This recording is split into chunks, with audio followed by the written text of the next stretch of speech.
We'll now call the Westfield Board of Public Works and Safety meeting to order on Wednesday, September 24th,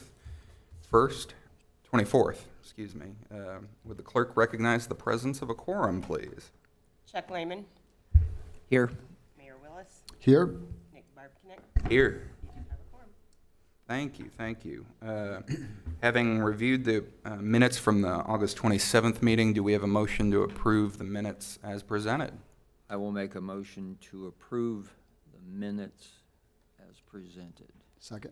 Motion made and seconded. All in favor? Aye. Motion carries. No updates to the agenda here today, so we'll roll on into action item number 2, Spec Dempsey and City of Westfield contract for master plan new park. Thank you. Janelle Fairman, Director of Economic Development. This is an amendment to an existing contract with a group called Spec Dempsey, who has done a couple of different planning exercises for us within the city. We had engaged them in 2024 to do a master plan of the area surrounding city services, including the Newbie parcel and the Simon Moon Park and some adjacent properties. And we would like to expand their services to include some renderings and then also work with developers that are working on purchase agreements for some of the land, provide peer review and feedback on those development plans. Cool. Thank you. Do we have any questions on this one?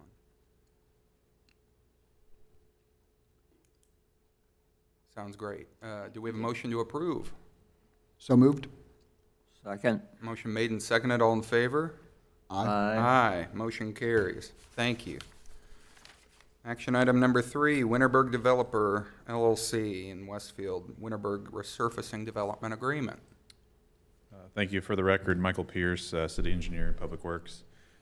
This item is a developer agreement between the city and the developer of the Winterberg development near the intersection of 193rd and Casey Road. They have an entrance to their subdivision off of Casey Road.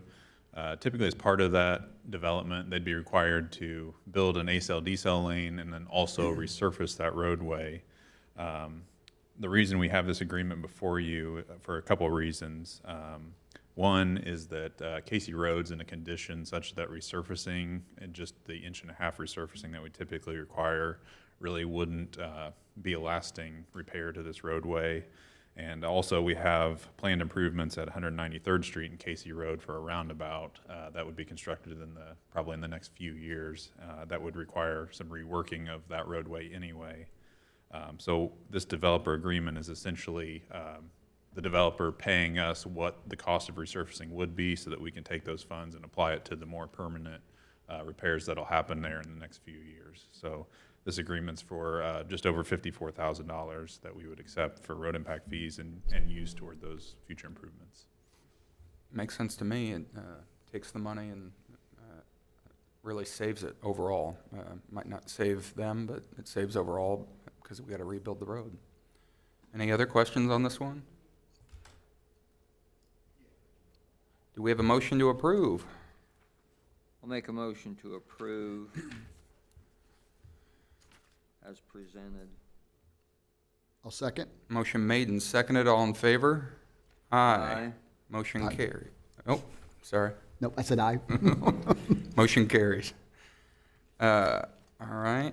And now we have action items 4, 5, 6, 7, 8, and 9, neighborhood vibrancy grants. If you could just describe them all in totality, we'll take them all as one. Absolutely. For the record, Chris McConnell, Parks and Recreation Director for the city. The next 5, I do believe, action items in front of you are the grant agreements with the city, between the city and each individual HOA that is mentioned on the screen. Not only spelling out the award of the dollars that's awarded to each HOA, but also the reporting requirements that they're required to file with the city once their projects are done. If you have any further questions on those, it's pretty straightforward, but I'm happy to answer those questions at this time. Do we have any feedback? Thank you so much. Do we have any feedback so far as we've started rolling them out? Absolutely. The first round, we're starting to get our reports back in, and they've been highly successful project and been well received by the community. We've also gotten a lot of feedback, even from those HOAs that haven't been awarded, that they've applied but didn't get awarded and are excited to see this program come back next year. So it is something that is incredibly well received and has gotten a lot of positive feedback in the community. Great. Sounds great to me. One thing I would like to request as well, put my mayor hat back on for a second. The public deserves, I mean, public dollars were used for these projects. They deserve to see the results of some of the stuff that's been done and the improvements made into our community. So I'd love to see you work with Kayla to put together maybe some pictures and a post just kind of touting the success of the program and the impact it's had in Westfield. Absolutely, and part of the reporting requirement is before and after pictures as well as documentation as to how the dollars were actually spent. So we should see invoices and those types of things. So we absolutely would be able to provide to the community at large pictures of this is what it looked like before and this is what the impact those dollars had made in each subdivision. Excellent. Thank you. How many did we do before, or how many are in process? So this second round, if I remember correctly, is 5, or 6, excuse me, thank you.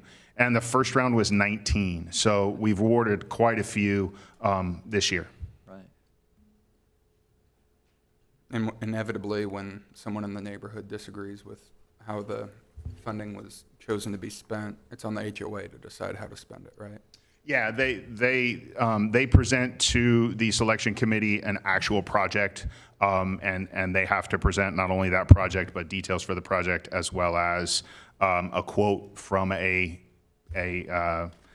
some sort of whoever contractor is going to do the work, and then those projects are scored. Perfect. Do we have a motion to approve action items 4 through 9, the neighborhood vibrancy grant agreements? I will make a motion to approve those as presented. Second? Motion made and seconded. All in favor? Aye. Aye. Motion carries. Thank you, sir. Signing authority, action item number 10, signing authority for Sign Works, 146th Street, bridge icon reimbursement. This is great because I was just driving by it the other day and I was like, oh, it's looking old. Yeah, so for the record, John Nail, Director of Public Works. The quote before you is from Signworks, which is actually the vendor who built and installed the original sports icons. But the icons in question are attached to the 146th Street Bridge over US 31 as you're going northbound into Westfield. We've got a Home of Grand Park and some baseball, basketball, sports icon green signs on that bridge. They've been, over time, kind of damaged by the sun. They're in a bit of disrepair. So we got with Signworks to put together a package to take those down, refresh them, refurbish them, and then put them back up. The amount of the quote is $72,058.96. The reason I'm asking for signing authority is I may be working with them to reduce that a bit. So it may not be this exact quote, but it won't exceed that amount, certainly. That's why I'm asking for signing authority on it. I didn't want to wait for another month to get the final quote, but it won't exceed that number. Some reasons for the price in general is that there is quite a bit of NDOT permitting required for this work because the signs exist over US 31. So it'll have to be done at night with lane closure so you don't have live traffic underneath that sign. We've already had a meeting with NDOT to hash out what kind of permitting is going to be required and the work that's going to be done. So we're excited to get the work going, but I would ask for approval of this not to exceed amount, and we'll get going from there. How long do we expect signs like this to last typically? Candidly, so we put those signs up in 2018. I have talked with Signworks about some things that we can do to make sure that these new signs last much longer. So we expected them to last longer than 7 years, is a short answer. Makes sense. And has Signworks described how they're gonna last longer, maybe? I think it's probably a combination of materials that they're going to be using. They have probably a better understanding with that south-facing sign, maybe some more sun-resistant type material, but I don't know all the details. I can follow up with you guys after I talk with Signworks. Yeah, that'd be great. Thank you. Mm-hmm. It's probably mentioned here somewhere, but Where do these funds ultimately come from? Yeah, so I will say that I don't have, in 2025, I did not have dollars budgeted for this work per se. I do believe that within our contract services line item in Public Works, we are going to have some funds available to the point where I don't believe I'll need an additional appropriation for this work, but it would be coming out of that contractual services line item. Thank you. On a different issue, who's responsible for the signage on the pedestrian bridge over 146 on the Monon? The Ped Bridge over 146th, I believe, is a Carmel pedestrian bridge. Okay. I'll write them a letter. Yes. Or if you have concerns, I'm happy to get them to write folks there. Cool. It's just looking a little old, too. Oh, fortunately, Chris McConnell is more knowledgeable than me on this, so he's going to speak to that. So we'll have to do a little research. That bridge was actually constructed as a cooperative agreement, not only between Carmel and Westfield, but the county as well. So if I remember correctly, each individual municipality is responsible for their sign. So there is a Carmel Monon sign on the south side, a Westfield Monon sign on the north side. The signage that is above the bridge, I am not 100% sure who's responsible for it, but I can reach out to my colleagues and figure that out. Cool. Thank you. Absolutely. Do we have a motion to approve? Make a motion to approve and give signing authority for the contract with Signworks. I'll second. Motion made and seconded. All in favor? Aye. Motion carries. Note, you might want to update your contact information on that. I saw Mr. Lawler's name was on that as well, yeah. Action item number 11, Brandt Construction Goods and Services Contract for 102 South Union Rehab. Yeah, so John Nail again. So this is the goods and services contract for the contractor that will be doing all of the rehabilitation of that green building that we see every day, still up on stilts, adjacent to State Road 32. We did a public bid for this work, and the work includes excavation and pouring concrete of a basement at the new location at 214 North Union. It involves coordination with the building mover to move that building and set the building on the foundation appropriately with the girders that are existing today, and then the full rehabilitation of that building to the point where it is a white box commercial building that City of Westfield will own in perpetuity at the 214 North Union site. The amount of the contract is $2,393,000, and I will point out that this is part of that 50-50 venture with NDOT, so NDOT will be paying half of that amount. City of Westfield will be paying the other half. Candidly, NDOT was very much in support of following through with this rehabilitation work. It was part of the environmental commitment of State Road 32. And as such, we feel that it is important to follow through with those commitments as well. And I want to just reiterate the benefit to the city here being that we are going to own this building. We can control the business or the rent that's being paid into that building for business purposes. And it is going to be a really nice historic building at a new location in the future. So I imagine there's some questions. Happy to answer any that you may have. And I'll weigh in as well, because not gonna lie, we've had some tough conversations around what to do with this building. Decisions that were made around this building really happened before I was even involved in council. I mean, this goes back probably 7-8 years ago when these decisions were made, and the city committed that we were going to move this building. It is historic in the sense that it is the first commercial building in the town of Westfield.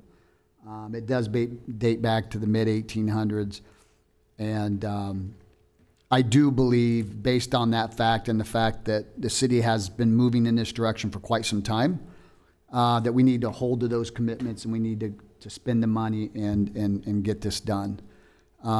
It certainly is more than I think any of us ever projected. I can remember when I was on council, I got asked a question around it, and I was quoting $1 million, and people were scoffing at me that it was going to be way less than that. Well, they could scoff at me because I was wrong, way off. It's way more expensive. But again, I've been committed since being mayor to preserving certain historic buildings. I think we're creating a unique little district downtown that other cities in Hamilton County don't have, which is, historical buildings and preserving our history. And I think this one makes sense moving forward. And so I would ask that you guys support it. The other thing I meant to mention is that Brandt Construction, the contractor for this contract, we feel really good about Brandt Construction. They do a lot of this historic rehabilitation work. They've worked on President Benjamin Harrison childhood site downtown. They've done that rehabilitation. They also did similar historic preservation work at US 31 and 236th. So NDOT's very familiar with their work on that project as well. And they are very much knowledgeable on this type of work, which we feel good about. And that was important because it is a very unique project. And I think also just to keep in mind that, and we don't know the future of this building in terms of who's going to be occupying that building or what it will look like, but there's likely an income stream that will be generated from this building that will eventually give the return to the taxpayers on the investment of moving this building. It won't be immediate, it's going to take a while, but I do believe that over time it will pay for itself. John, you mentioned a basement, obviously for the foundation. Is that functional or mechanical or both? It's for the mechanicals. So all the mechanicals will be in the basement. That allows us to kind of maximize that first floor space to make it as desirable as possible for a future tenant. But the basement is not necessarily additional wide open space? It's not additional finished square footage. It'll just be housing mechanicals. Okay. And storage, of course. You could store some things down there too. Thank you. Thanks, John. Yeah, this is the hardest thing to balance in historical renovation is the cost to it against maintaining the history. And this is expensive, but I think it'll be good for the city long term. Do we have a motion to approve? So moved? Second? Motion made and seconded. All in favor? Aye. Aye. Motion carries. Action item number 12, Citizens Wastewater in City of Westfield Utility Easement Agreement for sanitary sewer easements for CEG lift station. Yep, me again. So CEG is working on a force main sewer project along 181st Street. It runs from a lift station at 181st Street to the west and provides additional capacity for future development on the west side of Westfield for sanitary sewer. CEG came to us asking for a sanitary sewer easement dedication for this project. Candidly, we could require them to get appraisals and pay the city some couple $1,000s for this easement. I am asking this board to approve this dedication essentially at no cost or the nominal cost of $10 for the easement. Just based on relationships with CEG, it's really important from Public Works perspective to keep a good rapport and a good relationship with our utility providers. This is a benefit to the city, and oftentimes when we work collaboratively with CEG, we can find, they return the favor and work to find efficiencies for us on other relocation projects. We have already looked through this to make sure that there's no conflicts with the future roundabout at 181st and Grand Park Boulevard. They have designed around that future projects. There will be no conflicts there. And as such, I would ask the board to go ahead and approve the dedication of this sewer easement to CEG. Make a motion, we approve the CEG easement. I'll second. Motion made and seconded. All in favor? Aye. Aye. Motion carries. Thank you. Action 14, resolution, City of Westfield Board of Public Works and Safety declaring certain surplus property for retirement from Westfield PD. I believe there was one other action item. It was another citizens wastewater action 13. Quick claim. Oh, I did Yep. double citizens. We did 12 last one, and then we need to do Thank you. 13 still. 13 citizens.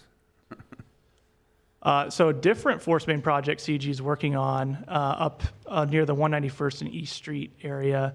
A little bit of history, there's this little parcel along the east side of US 31 that the city, actually the town of Westfield is the deeded owner of. This is a carryover. There did used to be a lift station here. previously when we owned the sanitary sewer utility. In the sale to CEG back in 2014, for some reason, this parcel did not get included in that transaction. It should have, in my opinion, but it is still deeded to the city of Westfield. I spoke with our legal team. CEG is just asking us to quitclaim that property to them, which we felt comfortable with from a perspective of liability. It was a quitclaim was a fine way to go. And I would just ask the board to approve that quitclaim to essentially correct what I would call a clerical error or a miss in the transfer of property over when we sold the utility. Makes sense to me. Do we have a motion to approve? So moved? Second. Motion made and seconded. All in favor? Aye. Aye. Motion carries. Now, back to action item number 14. I was just testing you guys. Members of the board, Sean Keane, Chief, Westfield Police Department. This resolution is in regards to the retirement of Officer Angie Martin after 27 years of service, and it's in accordance with our general orders. I'm happy to answer any questions that you might have. Thank you. Can you, how many years did she serve again? 27. That's a long time. Well, thank her on our behalf for her service to the city. That's a long time to be anywhere, let alone in law enforcement. Any other comments? Thank you. Do we have a motion to approve? So moved? Second. Motion made and seconded. All in favor? Aye. Aye. Aye. Motion carries. Having reviewed the consent agenda, unless there's objections, I'd like to make a motion to approve it as presented. Do we have a second? Second? Second. Made and seconded. All in favor? Aye. Aye. Department reports. Westfield Fire Department.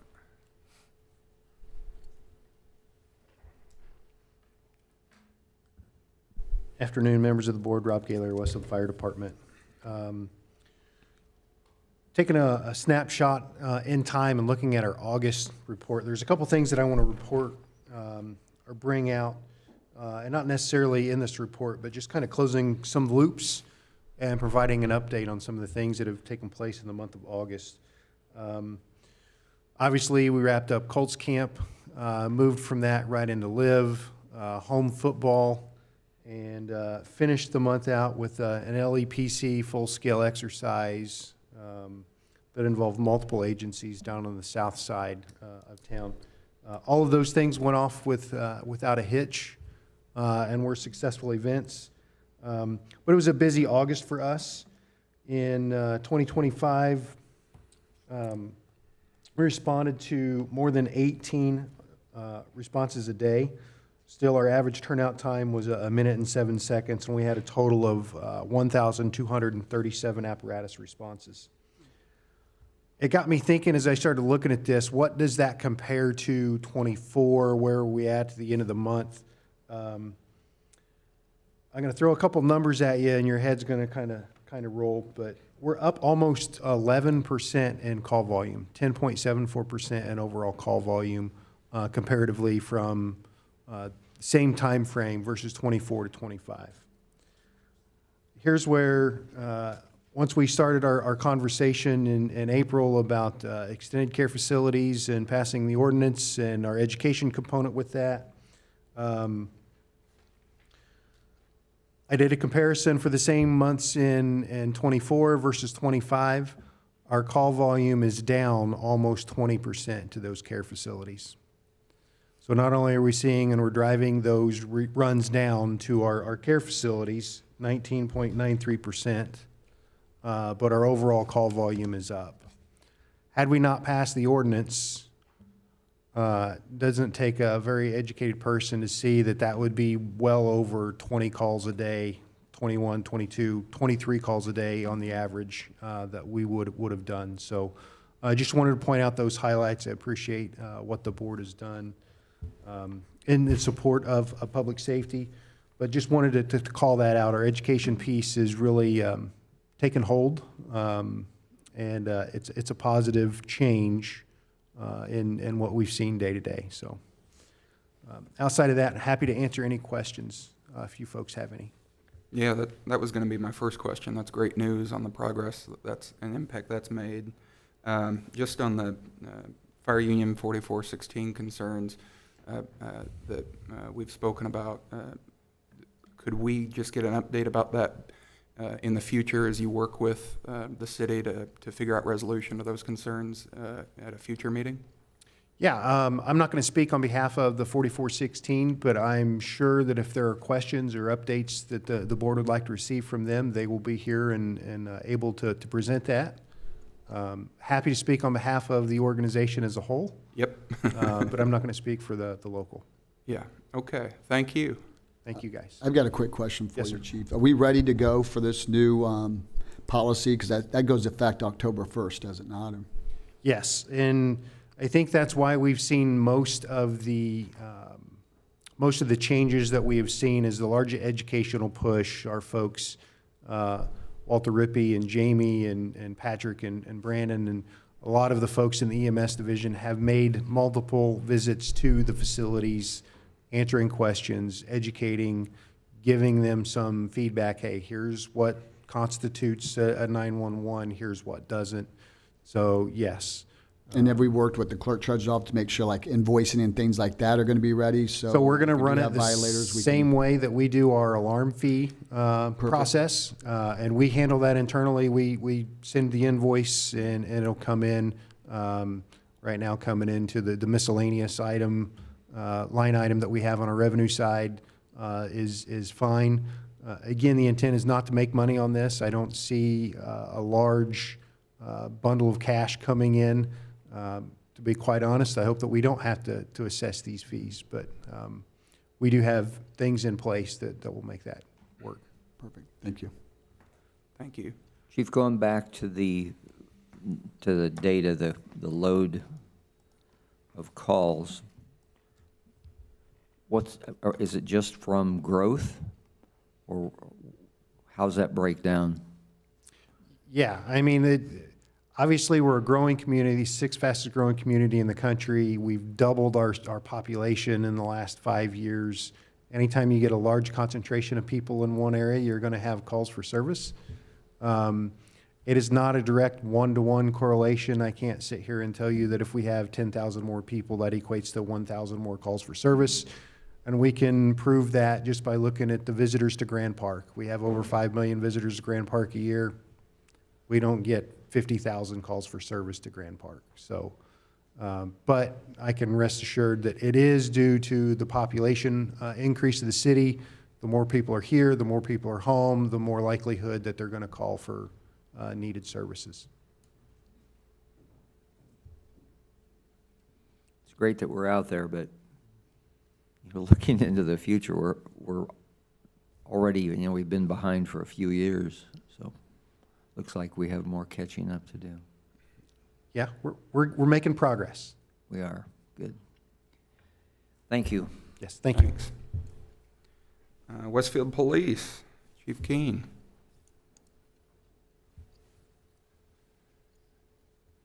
Members of the board, Sean Keane again, Chief Westfield Police Department. I'll answer any specific questions you have about the report. I do want to draw your attention if we could go to the monthly crime reports.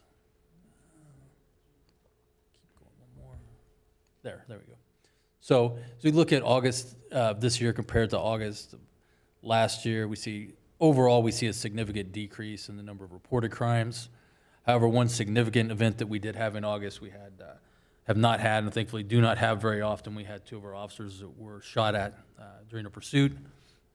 And I just want to take just a second to thank all the agencies that assisted us with that, as well as our own fire department. Coming from outside this area, I have never seen a response to that degree as far as support. It was very impressive. I was very thankful for that. But thankfully, that's also a type of event that we don't see very often, hopefully won't see again. But I did want to draw your attention to that. While we did have significantly less reported crimes in year over year, or end over year, we did have a significant event last month that I wanted to draw your attention to. Outside of this report, I would update you on our hiring process with the Merit Board. After 9 months now, they have finally completed a hiring list, and we have called up the first 5 names on that list.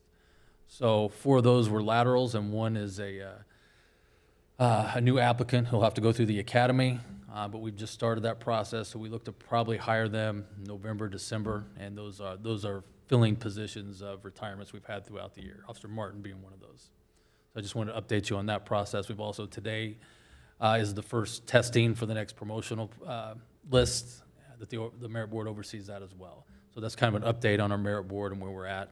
We're finally at an operational point, and I'm happy to be there. So happy to answer any other questions you might have about the police department, our report, or anything else.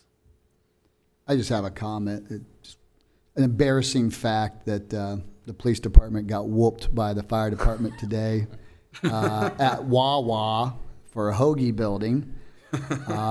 Unacceptable presentation of product, I think, was the deciding factor, if I'm not mistaken. But just thought, not that it reflects on your leadership, Chief. I just thought you should know that, and because I was there to witness In our it. defense, and I know we've lost this in the pancake contest last week, I just want to state that firemen typically have more experience in cooking throughout the day, where Yeah. policemen, we don't usually get that. Well, and if it was an eating contest, I would have put my bet on the fire department. But I thought you guys would outcook them, but I was wrong. I lost So, that bet. Yeah. Thank you. Thank you, Chief. Do we have anything else? We have a motion to adjourn. Public Works. Public Works. Oh, Public Works, sorry. I'll be quick. That So keeps throwing you under the bus. that's okay. So just a quick update. 161st and Spring Mill Roundabout, we were able to open since our last meeting, and very excited to get that one back open. Apologies to the public for the delay. We are kind of doing a review of that project with all stakeholders to look for ways that we can prevent delays in the future and improve our processes so that doesn't happen again.